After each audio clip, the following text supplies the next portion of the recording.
ഭക്ഷണം ഉണ്ടാക്കുന്നതിനെ ചൊല്ലിയുള്ള തർക്കം കോട്ടയം പള്ളിക്കത്തോട്ടിൽ മകൻ അമ്മയെ വെട്ടിക്കൊലപ്പെടുത്തുന്നതിന് കാരണമായി എന്ന് പോലീസ്.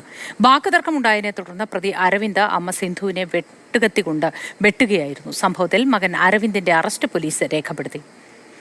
നിതിൻ തോമസ് ഉണ്ട് വിവരങ്ങളുമായി. നിതിൻ, വളരെ ഞെട്ടിക്കുന്ന ഒരു സംഭവം. ഈ ഭക്ഷണം ഉണ്ടാക്കുന്നതുമായി ബന്ധപ്പെട്ട തർക്കത്തിൽ മാതാവിനെ കൊലപ്പെടുത്തുക എന്നൊക്കെ പറയുന്നത് എന്താണ് പോലീസ് നൽകുന്ന വിശദീകരണം? മോത്തി, നമുക്കിപ്പോൾ പ്രാഥമികമായിട്ട് അറിയാൻ സാധിക്കുന്നത് കഴിഞ്ഞ 20 വർഷമായി ഈ അരവിന്ദിൻ്റെ അച്ഛൻ മരിച്ചിട്ട് അതിനുശേഷം വളരെ കഷ്ടപ്പെട്ടാണ് ഈ അമ്മ സിന്ധു ഈ അരവിന്ദിനെ 26 വയസ്സുകാരനായ അരവിന്ദിനെ വളർത്തിക്കൊണ്ടു വന്നത്. ഈ അരവിന്ദ് അമിതമായ ലഹരി ഉപയോഗം കാരണം പഠിത്തം പകുതിക്ക് ഉപേക്ഷിക്കേണ്ടി വന്നു.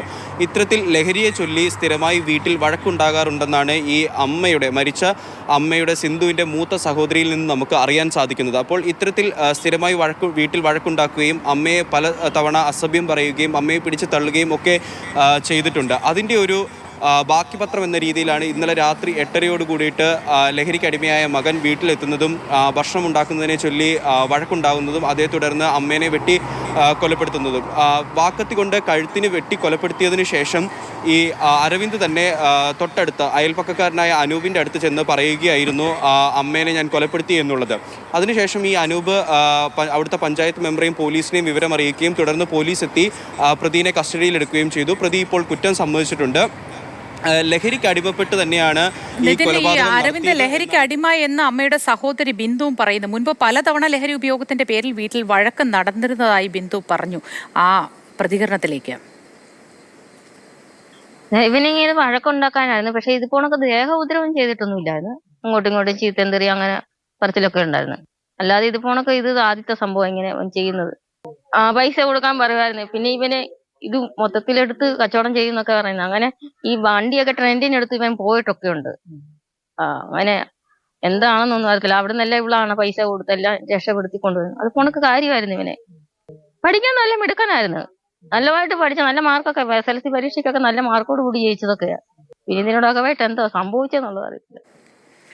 നിതിൻ, നന്നായി പഠിക്കുമായിരുന്നു, പക്ഷേ ഈ ലഹരി ഉപയോഗത്തിലൊക്കെ പെട്ടുപോയി. പിന്നീട് ലഹരി കച്ചവടം ചെയ്തതായും ഒക്കെയാണ് ഈ സഹോദരി ബിന്ദു പറയുന്നത്. മാത്രമല്ല, പലപ്പോഴും ഇത്തരം ഘട്ടത്തിലൊക്കെ അമ്മ പണം കൊടുത്ത് പുറത്തിറക്കി കൊണ്ടുവരുന്ന സാഹചര്യമൊക്കെ ഉണ്ടായി എന്ന് പറയുന്നത് വളരെ ഗുരുതരമായൊരു കാര്യമാണ് ബിന്ദു പറയുന്നതും. ഇതിനു മുൻപ് ഒരു തരത്തിലും ഈ ലഹരി ഉപയോഗമോ കച്ചവടമോ ആയി ബന്ധപ്പെട്ട് കേസുകൾ ഉണ്ടായിട്ടില്ലേ? അല്ലെങ്കിൽ കേസിൽ എന്ത് നടപടിയാണ് ഈ പ്രതി നേരിട്ടിട്ടുള്ളത്? നിതിൻ, ഇത് സംബന്ധിച്ച് നമുക്കിപ്പോൾ കൂടുതൽ വിവരങ്ങൾ ലഭിച്ചു തുടങ്ങുന്നതേ ഉള്ളൂ മോത്തി. നമുക്കിപ്പോൾ നമുക്കറിയാൻ സാധിക്കുന്നത് ഈ അരവിന്ദ് പലതവണ ലഹരി ഉപയോഗിക്കുന്നത് കണ്ടെത്തുകയും അതുപോലെ തന്നെ ഈ ലഹരി കച്ചവടം ചെയ്യാനായിട്ട് ഇറങ്ങിപ്പോകുന്നതുമൊക്കെ അത്തരത്തിലുള്ള സംഭവങ്ങൾ ഉണ്ടായിട്ടുണ്ട് എന്നാണ് ഈ നാട്ടുകാരുടെ ഭാഗത്തു നിന്നും അതുപോലെ തന്നെ സഹോദരിയുടെ ഭാഗത്തു നിന്നും നമുക്ക് അറിയാൻ സാധിക്കുന്നത്. അതുമായി ബന്ധപ്പെട്ടിട്ട് കേസുകളുണ്ടായി, അല്ലെങ്കിൽ ആ കേസുകൾ എങ്ങനെ മാറി എന്നുള്ളതെല്ലാം ഇനി നമുക്ക് വിവരങ്ങൾ ലഭിച്ചു തുടങ്ങേണ്ടതുണ്ട്.